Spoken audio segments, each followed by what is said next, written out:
शिवमहिम्नस्तोत्रं पुष्पदन्त उवाच महिम्नः पारन्ते परमविदुषो यद्य सदृशी स्तुतिर्ब्रह्मादीनामपि तदवसन्नास्त्वयि गिरः अथा वाचः सर्वस्वमतिपरिणामावधिगृणम् ममाप्येष स्तोत्रे हरणिरपवादः परिकरः अतीतः पन्थानं तव च महिमा वाङ्मनसयो रथद्व्यावृत्यायञ्चकितमपि धत्ते श्रुतिरपि स कस्य स्तोतव्यः कतिविधगुणः कस्य विषयः पदे त्वर्वाचीने पतति न मनः कस्य न वचः मधुस्फीता वाचः परममृतं निर्मितवत् तव ब्रह्मन् किं वागपि सुरगुरोर्विस्मयपदम् मम त्वेतां वाणीं गुणकथनपुण्येन भवतः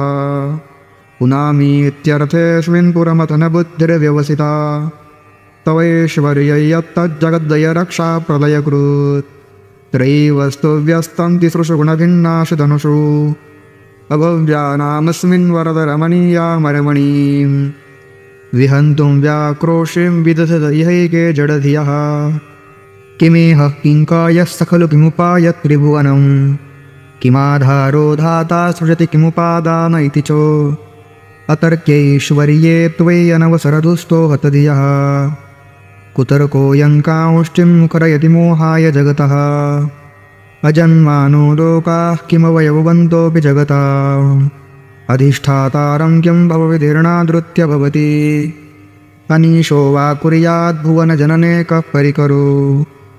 यतो मन्दास्त्वां प्रत्यमरवरसंशयरतैमि त्रयी साङ्ख्यं योगः पशुमतिमतं वैष्णवमिति प्रभिन्ने प्रस्थाने परमिदमदः पथ्यमिति च रुचीनां वैचित्र्यादृजकुटिलनानापथजुषां नृणामेको गम्यस्त्वमसि पयसामर्णवैव महोक्षः खटवाङ्गं परशुरजनं भस्मफनिनः कपालं चेति यत्तव वरतन्त्रोपकरणं सुरास्तान्तां वृद्धिं ददति च भवद्भ्रूप्रणिहितान् न हि स्वात्मा रामं विषयमृगतृष्णा भ्रमयति ध्रुवं कश्चित् सर्वं सकलमपरस्त्वद्ध्रुवमिदं परो द्रव्याद्रव्ये जगति गतदिव्यस्तविषये समस्तेऽप्येतस्मिन् पुरमथनतैर्विस्मितैव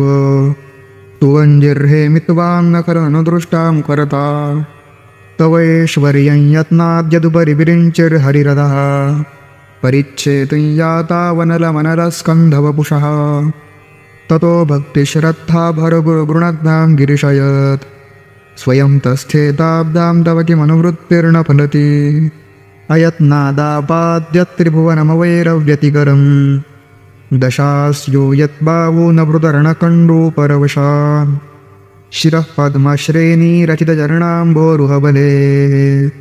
स्थिरायास्त्वद्भक्तेस्त्रिपुरहरविस्फूर्जितमिदम् अमुष्यत्वत्सेवासमधिगतसारं धुजवनं बलात् कैलासेऽपि त्वदधिवसतो विक्रमयतः अलभ्या पातालेऽप्यलसचरिताङ्गुष्ठशिरसि प्रतिष्ठा त्वय्यासे ध्रुवं विजितो मुह्यति खलः यद्रुद्धिं सुत्रां नो वरद परमोच्चैरपि सति मधश्चक्रे बाणपरिजनविधेयत्रिभुवनः न तच्चित्रं तस्मिन् वरिवसि तरित्वच्चरणयोर्न कस्याप्युन्नत्यै भवति शिरसस्त्वय्यवनतिः अकाण्डब्रह्माण्डक्षयचकितदेवासुरकृपा विधेयस्यासेद्यत्रिनयनविषं संवृतवतः सकल्माषः कण्ठे तव न कुरुते न श्रियमुः विकारोऽपि श्लाघ्यो भुवनभयभङ्गव्यसनिनः असिद्धार्था नैव क्वचिदपि सदेवासुरनरे निवर्तन्ते नित्यं जगति जैनो यस्य विशिखाः सपश्यन्नीशत्वामितरसुरसाधारणमभूत् स्मरस्मर्तव्यात्मा न हि शिशुपथ्यः परिभवः महीपादाघाताद्व्रजति सहसा संशयपदं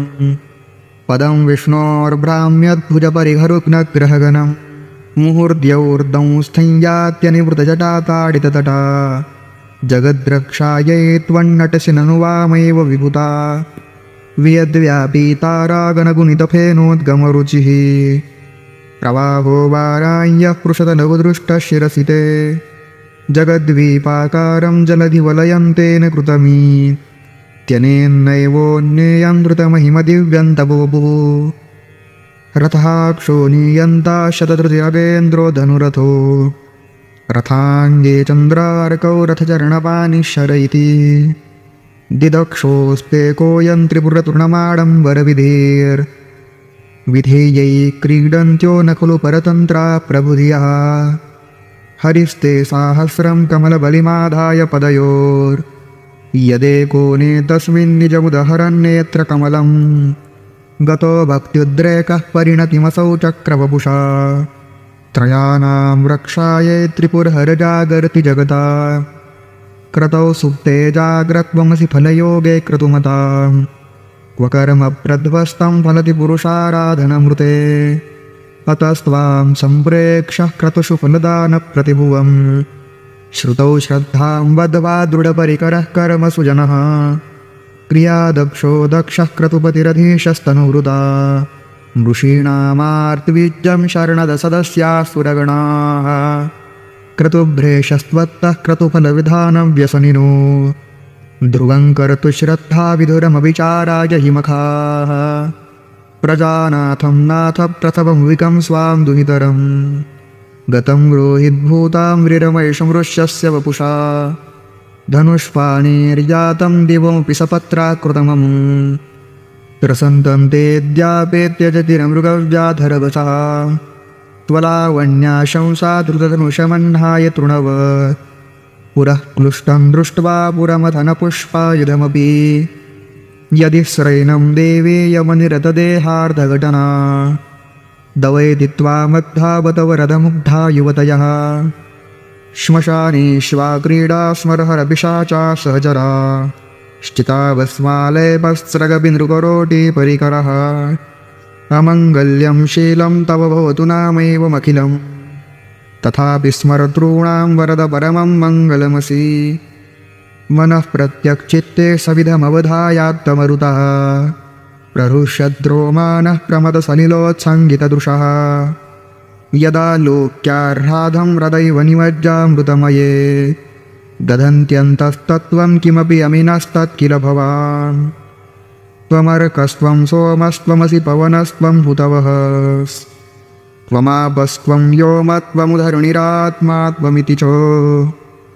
परिच्छिन्नामेवं त्वयि परिणता बिभ्रतुदिरं न विद्मस्तत्तत्त्वं वयमिह तु यत्त्वन्न भवसि त्रयीं तिस्रो वृत्तिस्त्रिभुवनमथोत्रेणपि सुरा नकाराद्यैर्वर्णैस्त्रिभिरविदधत्तीर्णविकृति तुरीयन्ते धामध्वनिभिरवरुन्धानमनुभिः समस्तं व्यस्तं त्वां शरणदगुणात्योमिति पदं भवः शर्वो रुद्रः पशुपतिरथोऽग्रस्वहमः तथा भीमीशानाविति यदभिधानाष्टकमिदम् अमुष्मिन् प्रत्येकं प्रविचरति देवश्रुतिरपि प्रियायास्मै धाम्ने प्रविहितनमस्योऽस्मि भवते नमो नेदिष्ठाय प्रियदवदविष्ठाय च नमो नमः क्षोदिष्ठाय स्मरहरमहिष्ठाय च नमः नमो वर्षिष्ठाय त्रिणयनयविष्ठाय च नमो नमः सर्वस्मै ते तदिदमिति शर्वाय च नमः बहुलरजसे विश्वोत्पत्तौ भवाय नमो नमः प्रबलतमसे तत्संहारे हराय नमो नमः जनसुखकृते सत्त्वोद्रिक्तौ मृडाय नमो नमः रमहसि पदे निस्त्रैगुण्ये शिवाय नमो नमः कृशपर्णति चेतः क्लेशवश्यं क्वचेदं क्वच तव गुणसीमोल्लङ्घिनी शश्वदृद्धिः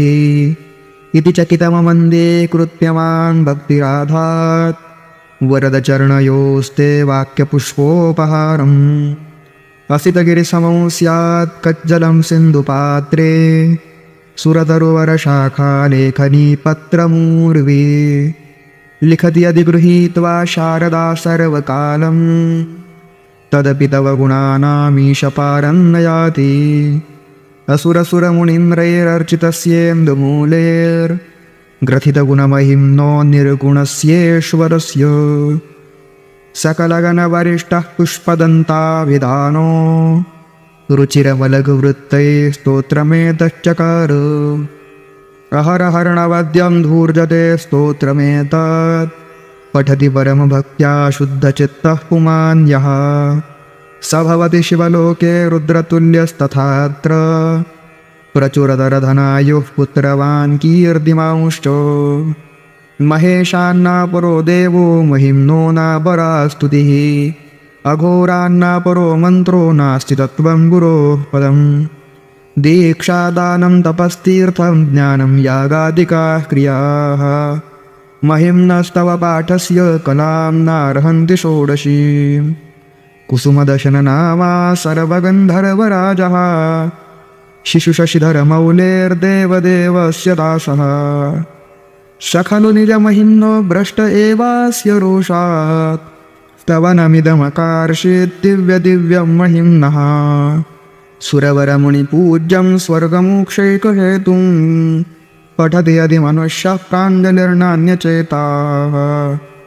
व्रजति शिवसमीपं किन्नरैः स्तूयमानः स्तवनमिदममोघं पुष्पदन्तप्रणीतम्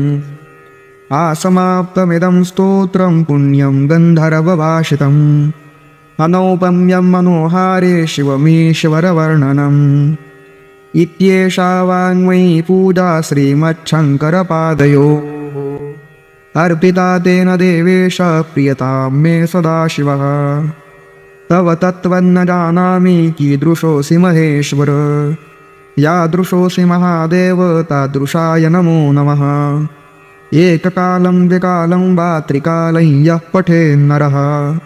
सर्वपापविनिर्मुक्तः शिवलोके महीयते श्रीपुष्पदन्तमुखपङ्कजनिर्गतेन स्तोत्रेण किल्बिषहरेण हरप्रियेण कण्ठस्थितेन पठितेन समाहितेन सुप्रीणितो भवति भूतपतिर्महेशः श्रीशिवमहिम्नस्तोत्रम्